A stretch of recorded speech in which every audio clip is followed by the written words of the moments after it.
Hello everyone, I hope आप सब अच्छे होंगे। तो हाजिर हूँ मैं एक नए चाइनीज़ ड्रामा के साथ जिसका नाम है गो बैक लवर।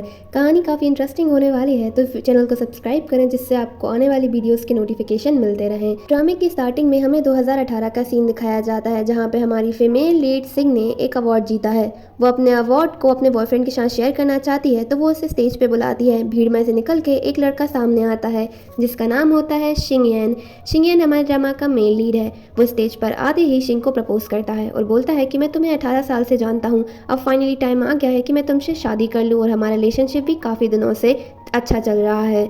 सभी के सामने शिंगयन शिंग को प्रपोज करता है। शिंग को कुछ समझ नहीं आता कि वो क्या रिप्लाई करे और वो वहीं पर स्टैचू बनी खड़ी रहती है। अब कहानी प्रेजेंट में आती है। 2024 में शिंग जर्मनी से चाइना आई है। शिंग एक शो प्रोड्यूसर है और उसके साइड में जो लड़का चल रहा है उसका नाम है मिंग। वो शो का राइटर होता है। शिंग रियलिटी शोज भी होस्ट करने लगी है पिछले कुछ सालों में। शिंग मिंग से बोलती है कि मुझे गेस्ट चाहिए अपने शो के लिए, तो एक काम करते हैं हम एयरपोर्ट पे ही ढूंढते हैं। जिसपे मिंग बोलता है कि तुम्हें एयरपोर्ट पे ही क्यों ढूंढना है, हम कहीं और जाके भी ढूंढ सकते हैं। शिंग बोलती है कि मैंने ऑलरेडी तो टिकट बुक कर ली है जिससे हम थोड़ी देर और एयरपोर्ट पे रुकेंगे, इसमें हमें कोई ना कोई गेस्ट तो मिल ही जाएगा। मिंग उसकी बात पे एग्री करता है और बोलता है कि शायद तुम ठीक कह रही हो, हमें वेट करना चाहिए। अब उन दोनों की नज़रें घूमने लगती हैं कि वो किसे जाके चूज़ कर लें अपने शो के लिए। तो वहीं दूर से शिंग को एक ऑफिसर आता दिखता है। वो सोचती है क्यों ना मैं इस ऑफिसर से जाके पूछूं कि वो मेरे शो में आएगा कि नहीं। अब ऑफिसर को जाके वो अपनी शो की डिटेल्स बताती है, कहती है कि हम आपको अपने शो पे इनवाइट करना चाहते हैं, हम एक प्रोग्राम चला रहे हैं जिसका नाम है गो बैक लवर, आप अपना एक्सपीरियंस शेयर कीजिएगा रिलेशनशिप के बारे में। मिंग भी उसे कन्विंस करना चालू कर देता है। उस ऑफिसर को लगता है कि रियलिटी शो वाले इस तरीके से एयरपोर्ट पे तो नहीं पूछेंगे, तो उन्हें लगता है कि ये दोनों स्कैमर हैं, इसलिए वो ऑफिसर वहाँ से चला जाता है। मिंग काफ़ी उदास हो जाता है और सोचता है कि अब हमें कोई भी गेस्ट नहीं मिलेगा। मिंग शिंग की तरफ देखता है। फिर मिंग को एक लड़का दिखता है जो काफ़ी अच्छा लग रहा है, पीछे से हैंडसम है, ऊंचा है। तो मिंग बोलता है कि हमें इसी लड़के को अपने शो पे बुलाना चाहिए, हमारे शो की पॉपुलैरिटी ऐसे ही लड़के बढ़ा सकते हैं। शिंग बोलती है ठीक है, यदि तुम यही चाहते हो तो हम उस लड़के का पीछा करते हैं। शिंग और मिंग उस लड़के का पीछा करते पहुंच जाते हैं डिपार्चर रूम में जहां की उन्होंने टिकट खरीदी थी।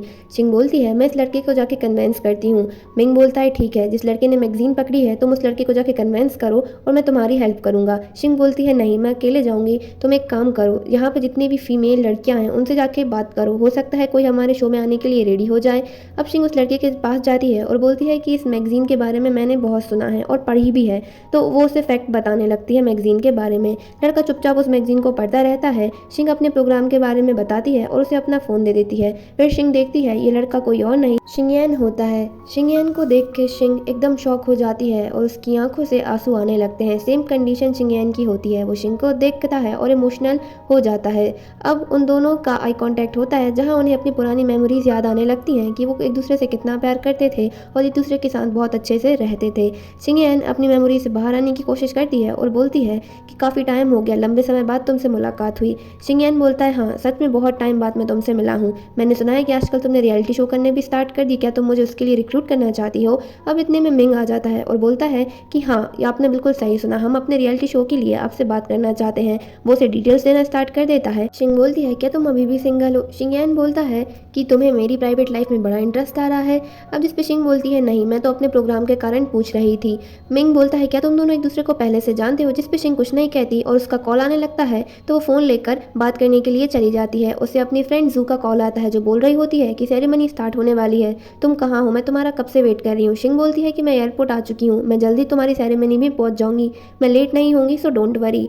अब वो अपना कॉल रखती है और बोलती है कि मुझे अर्जेंट काम है, मुझे यहाँ से जाना है। तो शिंगयन उससे पूछता है क्या तुम सेरेमनी अटेंड करने के लिए जा रही हो, मैं भी वहाँ इन्वाइटेड हूँ, मैं भी वहीं जा रहा हूँ, तुम कहो तो मैं तुम्हें राइड दे दूँ। जिस पे शिंगयन पहले मना कर देती है, फिर देखती है कि टैक्सी को आने में टाइम है तो वो हाँ कर देती है और बोलती है कि मुझे राइड दे दो क्योंकि टैक्सी में आने में टाइम है और मुझे जल्दी वहाँ पर पहुँचना है। मिंग बोलता है कि मैं क्या करूँ, तो शिंगयन बोलती है तुम यहीं खड़े रहो और वेट करो, हो सकता है हमें कोई गेस्ट मिल जाए अपने शो के लिए। ये दोनों कार में आ जाते हैं और एक लड़की का कॉल आता है शिंगयन को। शिंगयन कॉल स्पीकर पे रखकर फ़ोन उठाता है और उस पर लड़की बोलती है कि मैंने तुम्हारा सामान रख दिया है, क्या तुम सेफ हो और तुम अभी कहाँ हो। तो शिंगयन उससे बोलता है कि मैं अभी चाइना में हूँ और बिजी हूँ। अब वो कॉल कट कर देता है। शिंग का रिएक्शन यहाँ पे थोड़ा जेलिसी वाला होता है। शिंग शिंगयन से पूछती है कि कितना और टाइम लगेगा इस ट्रैफिक को हटने में। जिस पे शिंगयन बोलता है कि ट्रैफिक बहुत ज़्यादा है, तो वो एक शॉर्टकट लेता है, लेकिन शॉर्टकट पे भी ट्रैफिक लगा होता है। तो शिंग उससे बोलती है एक काम करो, अपनी कार यहीं रखो, हम दूसरे स्टॉप से कैब ले लेंगे। अब शिंग नोटिस करता है कि शिंग के पैर पे काफ़ी ज़्यादा चोट लगी है क्योंकि वो हील्स पहने हुए है। तो वो उतरते ही उसके लिए शूज़ लेने के लिए जाता है, लेकिन शिंग तो बहुत ज़िद्दी होती है और वो मना कर देती है। वो कहती है कि अपने शूज़ अपने पास रखो, अपनी गर्लफ्रेंड को जाके पहनाना।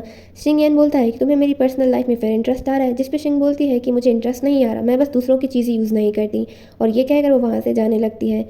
शिंग अब अपनी कार के पास जाता है और उन शूज़ को वापस रख देता है। अपनी कार को लॉक करके वो शिंग का पीछा करता है और उसके साथ जल्दी जाने की कोशिश करता है। हमें सेरेमनी का सीन दिखाया जाता है, जो कि एक डिवोर्स सेरेमनी थी, क्योंकि यहाँ के कपल ने एक दूसरे से डिवोर्स ले लिया था और वो अपनी इस एनिवर्सरी को सेलिब्रेट करते हैं। यहाँ पे सभी लोग आए होते हैं और सभी ने ब्लैक आउटफिट पहनी होती है। अब हमें उन कपल को दिखाया जाता है जिनका नाम होता है जू और एक का नाम होता है शू। जू और शू दोनों ही कपल थे और उन्होंने 2015 में शादी की थी, पर डिवोर्स जल्दी ले लिया और वो अपनी एनिवर्सरी को सेलिब्रेट करते हैं। सभी उनकी एनिवर्सरी में आते हैं और हमें दिखाया जाता है कि ऊपर एक फ्लो की डेकोरेशन होती है, जिसका राज थोड़ी देर बाद खुलेगा। अब ये दोनों एक दूसरे को देखते भी नहीं हैं और स्टेज पर आने लगते हैं। शू आते ही सारी भड़ास निकालने लगती है और बोलती है कि ये जो मेरा पति है वो बहुत बेकार था, इसलिए मैंने उससे डिवोर्स ले लिया। जू बताती है यदि हमें कहीं जाना होता था तो होटल को रूम को बुक करना, सारा काम मुझे अकेले करना पड़ता था, चाहे वो कुछ भी हो। जिस पे शू बोलता है भले ही तुम सब कुछ बुक करती थी, लेकिन पैसे तो मैं पे करता था। जिस पे शू बोलती है कि किसी से पैसे लेना बुरी बात तो नहीं, और तो मेरे हस्बैंड थे उस टाइम पे, मैं तुमसे पैसे ले सकती हूँ। जिस पे शू बोलता है हाँ, बीवियों का तो हक होता है ना पति की कमाई को उड़ा देना। जिस पे वो काफ़ी गुस्सा हो जाती है और ये दोनों एक दूसरे से बहुत लड़ने लगते हैं और लड़ते ही एक दूसरे के स्टेटमेंट को सही साबित करने में लगे होते हैं। अब एंकर आता है और बोलता है ठीक है, हमने दोनों साइड की बात सुनी, अच्छा हुआ कि आप लोगों ने डिवोर्स ले लिया और आज आपकी सेरेमनी है तो आप अपने सारे राज भी खोल रहे हैं। हमें दिखाया जाता है कि शिंग और शिंग यन अब सेरेमनी में आ जाते हैं और सभी लोग उनके बारे में बात करते हैं कि ये लोग तो पुराने कपल है ना, और शिंग यन ने तो शिंग को प्रपोज भी कर दिया, लेकिन बाद में तो इन दोनों का ब्रेकअप हो गया था, फिर अब क्या हुआ। और बोलता है कि शू और शू यन ने एक वीडियो तैयार किया है हमारे डाइवोर्स कपल के लिए। अब शिंग और शिंग यन का वीडियो डिस्प्ले पे चलना चालू हो जाता है, जिसे देखकर सभी शॉक हो जाते हैं, क्योंकि ये वही वीडियो होता है जहाँ पर शिंग यन शिंग को प्रपोज कर रहा है और शिंग उसके प्रपोजल पे हाँ भी कर देती है। शिंग यन काफ़ी खुश दिखता है और उसे गले लगा लेता है सबके सामने। सभी इन दोनों का प्यारा सा मूवमेंट देख के काफ़ी खुश हो जाते हैं। अब यहाँ पे तो शिंग ने शिंग यन का प्रपोजल एक्सेप्ट कर लिया, लेकिन उनका ब्रेकअप क्यों हुआ इस चीज़ का रीज़न अभी भी खुला नहीं है और वो अभी भी हमारे लिए राज है। अब शिंग यन देखता है उस वीडियो को और जल्दी से जाके उसे बंद कर देता है। सभी बोलते हैं कि ये वीडियो आखिर चल क्यों रहा था। अब जू माइक पकड़ लेती है जिससे सबका ध्यान हट जाए और बोलती है कि अब सेरेमनी की आखिरी स्टेप बची है और वो है प्लो फाइट। जू उससे पूछता है शिंग यन से कि तुम्हें प्लो कहाँ से मिले। शिंग यन उसे बताता है कि हमारी कंपनी में एक इंडस्ट्रियलिस्ट आया था जिसने पेमेंट नहीं करी, तो उसने मुआवजा के तौर पे ये प्लो लगाए हैं। तो जिस पे शू बोलता है अच्छा, तो शिंग यन बोलता है कि इसके पैसे मैं तुम्हारी सैलरी से डिडक्ट कर लूँगा। वो अपनी स्पीच कंटिन्यू करती रहती है और पीछे से शू आकर उसे प्लो मार देता है और यहाँ से इनकी लड़ाई चालू हो जाती है। वो सभी से कहता है कि आप सब प्लो निकालें और एक दूसरे को बहुत मारे, जिसकी जो भी भड़ास है। अब सभी प्लो निकालते हैं और एक दूसरे को खूब मारते हैं, जिससे इन सबके अंदर जो भी भड़ास भरी है एक दूसरे के खिलाफ वो खत्म हो जाए। शिंग यन और शिंग वो भी एक दूसरे से लड़ते हैं और काफ़ी बार वो एक दूसरे को बचाते भी हैं। शिंग यन बोलता है कि अच्छा हुआ कि तुम मुझे मार रही हो, तुम अपनी भड़ास कम कर लो, मैं भी तुम्हें मार के अपनी भड़ास कम कर लूँगा।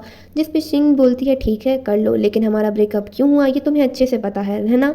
जिस पे शिंग यन बोलता है हाँ मुझे पता तो है, लेकिन इसके ब्रेकअप का कारण अभी भी हमें नहीं बताया जाता। और इसी के साथ यहाँ पे ये पार्ट खत्म होता है। फिर हम एक एक्स्ट्रा पार्ट दिखाते हैं जहाँ पर शिंग अपना पहला प्रोड्यूसर शो होस्ट कर रही होती है और उससे सवाल पूछे जाते हैं कि आप अपने एक्स के बारे में क्या सोचती हैं। तो वो बोलती है कि मैंने अपने एक्स को ब्रेकअप के बाद 2 बार कॉल किया था, लेकिन उसने कॉल पिकअप नहीं किया, तो फिर मैंने उससे कभी कांटेक्ट नहीं किया। और वो बोलती है कि आई होप मेरे ब्रेकअप से मेरे एक्स का दिल टूट गया होगा।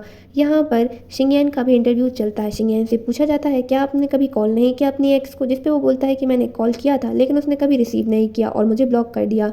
हमें सीन दिखाया जाता है कि शिंग यन के फ़ोन में नोटिफिकेशन आता है कि शिंग ने फ़्लाइट बुक करी है जर्मनी से चाइना की, और वो इसीलिए सुबह भागते हुए एयरपोर्ट जाता है, जहाँ पर वो शिंग को देख लेता है, लेकिन शिंग उसे ना देखे तो वो छुप जाता है। अब शिंग यन से क्वेश्चन पूछा जाता है कि आपके पास नोटिफिकेशन आया कैसे। तो शिंग यन बताता है कि शिंग और मैंने साथ में मिलकर टिकट बुक करने के लिए एक ऐप डाउनलोड करी थी, जिससे मुझे हमेशा इन्फॉर्मेशन मिलती रहती है कि शिंग कहाँ जा रही है और कहाँ नहीं जा रही है। अब इसी के साथ हमारे पार्ट खत्म होता है। आई होप आपको वीडियो अच्छा लगा होगा। चैनल को सब्सक्राइब करना, पार्ट सेकेंड भी जल्दी आपको देखने को मिलेगा। Thanks for watching.